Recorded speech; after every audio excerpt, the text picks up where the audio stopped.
Well, at this time, it's customary to get a bit of perspective on what this tournament has been all about. So we roll with our Minn Kota Unlock the Lake from the Minn Kota Bassmaster Elite at the St. Lawrence River.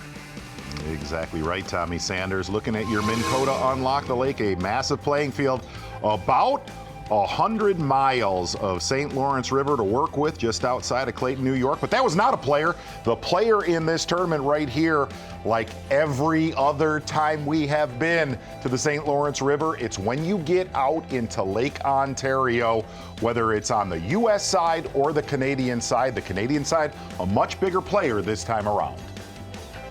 Well, the big story coming in here, of course, as always at the end of the season, is Progressive Bassmaster Angler of the Year. And that man right there, Kyle Welcher, came in with a 6-point advantage. And here's what's funny is Kyle Welcher made a comment before this tournament ever began. I will start in the lake, I will live in the lake.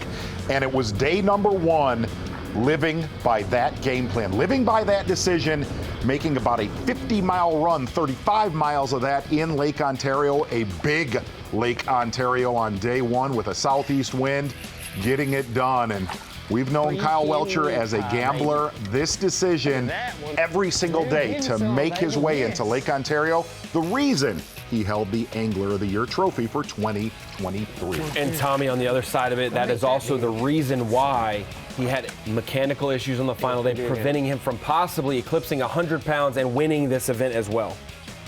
All eyes, of course, after his big win the week before at Lake Champlain was this man, Kyoya Fujita, and as expected, he delivered from the start. He did in a big way, and you kind of knew the way the fishing was set up after watching him at Lake Champlain a week ago that this one was definitely in this young angler's wheelhouse, posting 5 top 10 finishes. First season on the Bassmaster Elite Series, predominantly getting it done between the mouth of the St. Lawrence River, right around Cape Vincent, up towards Amherst Island, fishing in about 20 to 30 feet of water, and it just seemed over and over that was the image that we got to see with Kyoya Fujita all week long on Lake Ontario. 76 pounds and 9 ounces over the first 3 days, and really going strong on day number 4. Many people's favorite memories of this place on the St. Lawrence River was the 2021 victory by this man right here, Taku Ito. And Taku Ito served notice on day number 2 that he was back to try and do it again. Yeah, and something different with Taku Ito. He was, if there was a tournament on the U.S. side of Lake Ontario, he absolutely blew it away.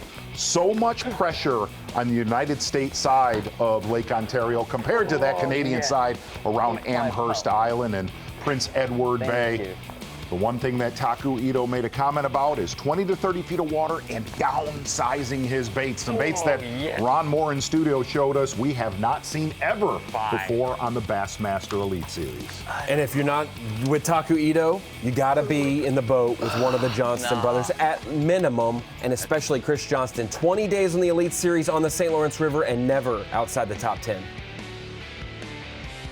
Chris Johnston, imagine his thinking on day number 1 when he comes in with 28 pounds and 3 ounces, and he's eclipsed by a new world record. Exactly. Set down on that day. Yeah, one of the biggest home field, home records we have ever covered on the Bassmaster Elite Series. And here's what we have learned about Chris Johnston. It does not matter if it's a St. Lawrence River only tournament or you can go into Lake Ontario. He is always a factor when we come to this body of water, fishing from the mouth of the St. Lawrence River to start in Cape Vincent all the way out to Prince Edward Bay. But this angler right here, Patrick Walters, watched him all week long. The one hole in Patrick Walters' game a couple years ago, cracking the code of those right there, smallmouth bass in this tournament in a big way. A lot like Kyle Welcher, Patrick Walters is a big-time gambler, and he gambled in this tournament on those Lake Ontario smallmouth fishing from 15 to 25 feet of water. Actually,